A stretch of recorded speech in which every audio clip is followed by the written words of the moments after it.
had to realize that I was worth loving, loving, loving.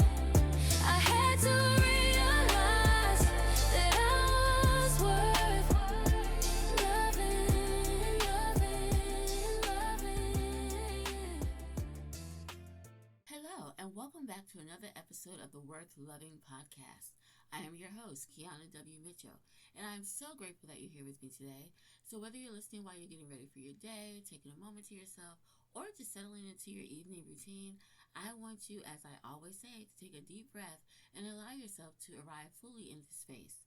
This podcast is your weekly reminder that healing is possible, that clarity is available, and that you deserve relationships that honor your worth. Today, we are diving into a topic that many people struggle with silently, and that is, why do I keep attracting toxic partners?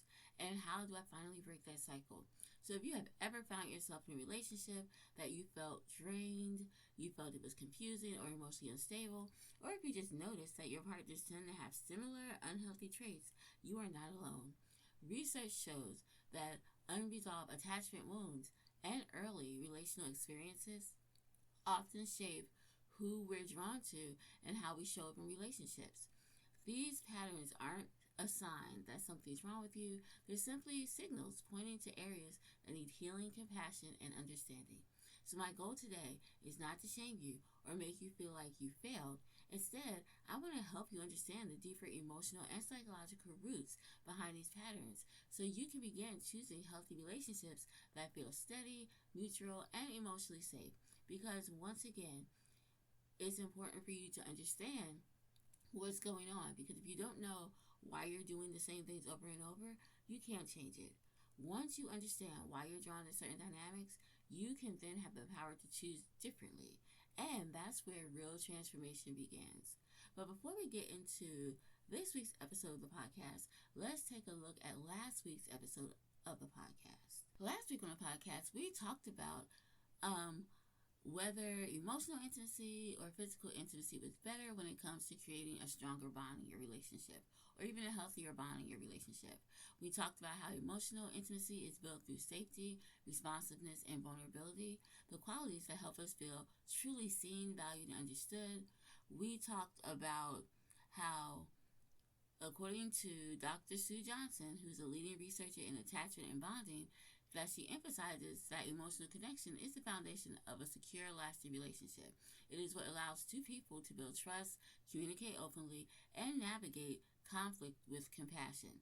We also talked about how physical intimacy, while meaningful and very important, can sometimes cause a false sense of closeness, especially when you experience that before you experience emotional intimacy. And that's because whenever we experience physical touch, our bodies release oxytocin, a bonding chemical that makes us feel connected even when emotional intimacy hasn't been established. This is why some relationships feel intense early on, even though the emotional foundation is shaky or non-existent. One of the biggest takeaways from last week's episode was the idea that many people confuse intimacy with intensity. So when emotional intimacy feels unfamiliar or uncomfortable, especially for those with attachment wounds, how physical chemistry can feel like the primary indicator of connection. But chemistry alone doesn't create a healthy, sustainable love or relationship. And that's what we talked about. We had a lot of other good things in there. So guys, if you missed last week's episode of the podcast, I strongly and highly encourage you to go back and listen to it whenever you have a chance so that you can understand this whole thing between emotional intimacy, which we found out in the episode was needed, versus chemistry, physical chemistry, which is needed. But I do want to say, if you want a longer lasting relationship, it's important to establish that emotional intimacy first. So go ahead, listen to last week's episode of the podcast, and I hope it helps you understand and be able to connect it with this week's episode when we talk about how to stop attracting toxic partners.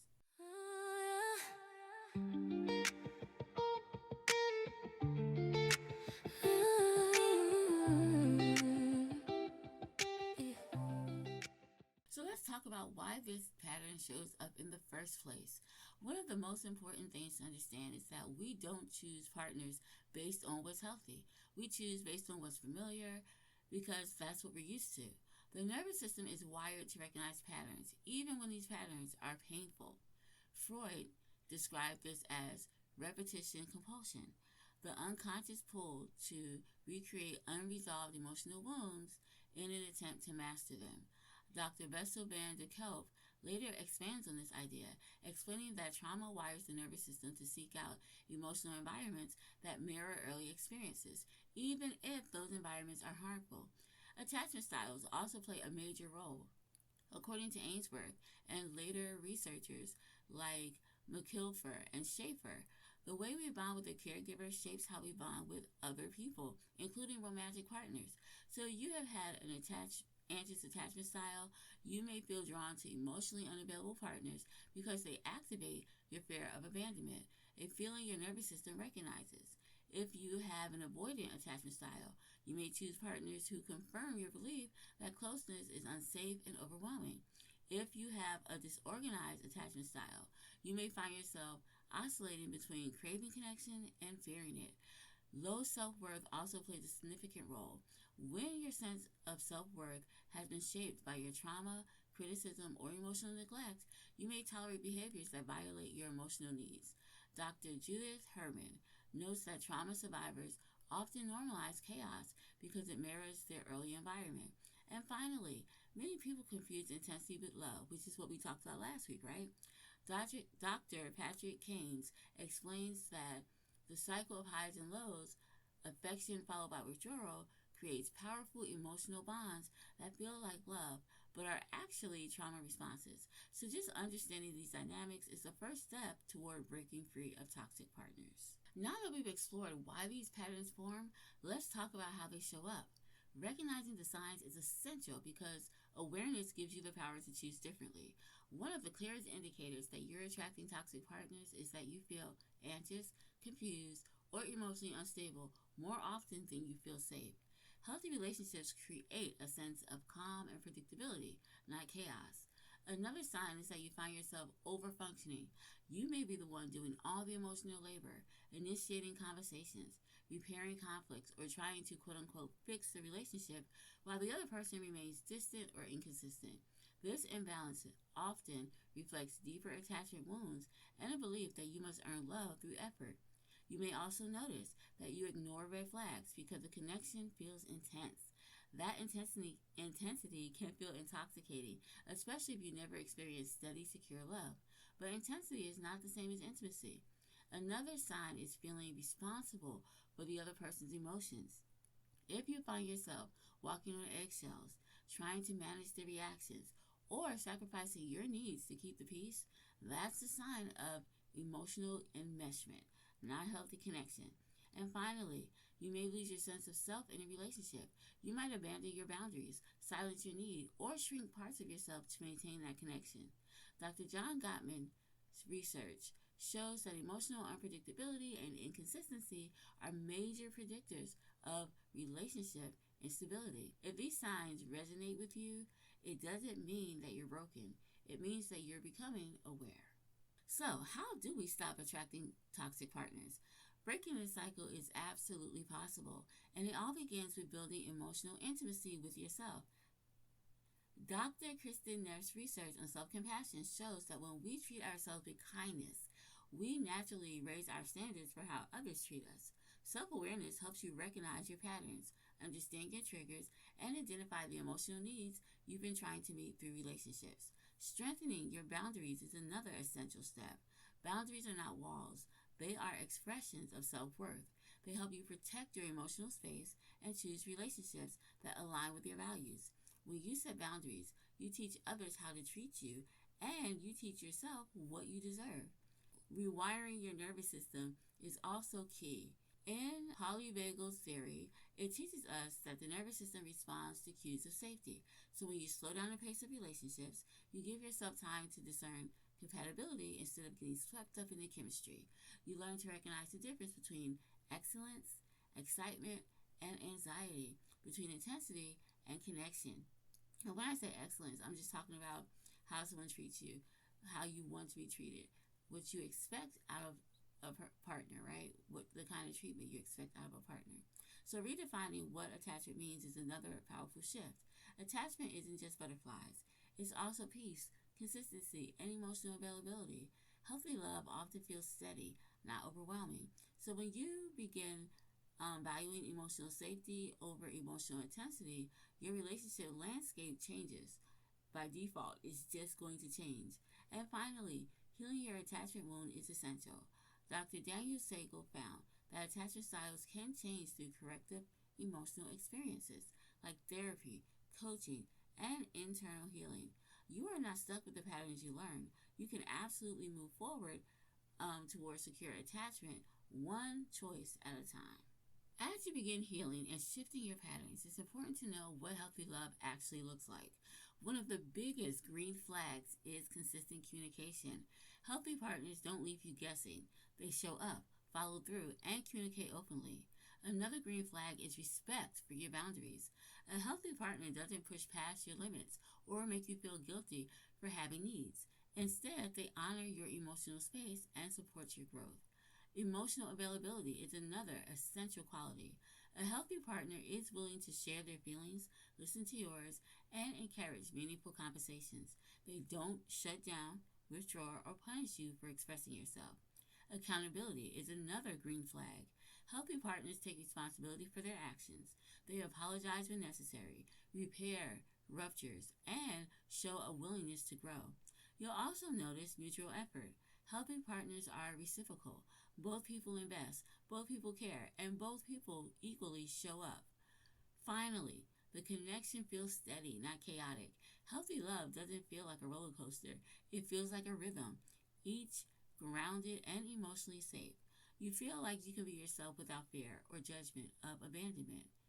You also feel like you're not going to be abandoned for having opinions.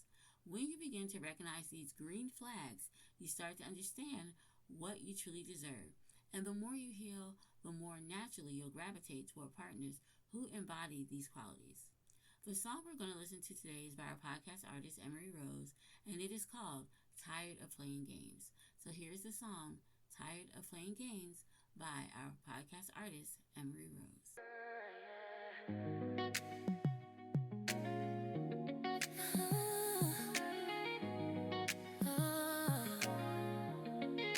You told me the other day you wanted to walk away. Every time we argue, you give me reasons why you don't wanna stay. I'm tired of being emotional, ups and downs. It's slowly tearing me down. I can't go on this way. Something has to change. These thoughts are running through my head, and I don't know what I should do. I'm afraid to commit to you. I don't know what to think about you. These thoughts are running through my head, and I don't know what I should do. I'm afraid to commit to you. I don't know what to think about you. I'm so tired of playing games, playing games. I'm so tired of playing games, playing games. I'm so tired of playing games, playing games. I'm so tired of playing games, playing games. I don't know what you want to hear from me. I told you sorry a million times for all the things you said I've done to you, but why am I always wrong? And you get to act like you're right. These thoughts are running through my head, and I don't know what I should do. I'm afraid to commit to you. I don't know what to think about you. These thoughts are running through my head, and I don't know what I should do. I'm afraid to commit to you. I don't know what to think about you. I'm so tired of playing games, playing games. I'm so tired of playing games, playing games. I'm so tired of playing games, playing games. I'm so tired of playing games, playing games. You tell me it's not you, and that the problem is me. All you seem to do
episode, I want you to remember something very important. You are not doomed to repeat the same relationship patterns. The fact that you're here, listening, and learning and reflecting means that you are already breaking the cycle. Healing doesn't happen overnight, but it does happen through awareness, compassion, and intentional choices. You deserve relationships that feel steady, mutual, and emotionally safe. You deserve partners who honor your boundaries, respect your needs, and meet you with consistency. And most importantly, you deserve to feel loved without having to sacrifice your sense of self. In today's episode, we talked about that. So if it resonated with you, I encourage you to take a moment this week to reflect on your patterns with compassion, not shame. Healing begins with understanding, and understanding leads to transformation. Next week, we're going to talk about another powerful topic that I know will support your journey toward healing and toward a healthier, more fulfilling relationship. And I can't wait to share it with you. But for today, thank you so much for being here, for doing this work, and for choosing relationships that reflect your healing. I'll see you next week. And until then, have an amazing day and an awesome weekend. Bye-bye. I had to realize that I was worth loving, loving, loving. I had to realize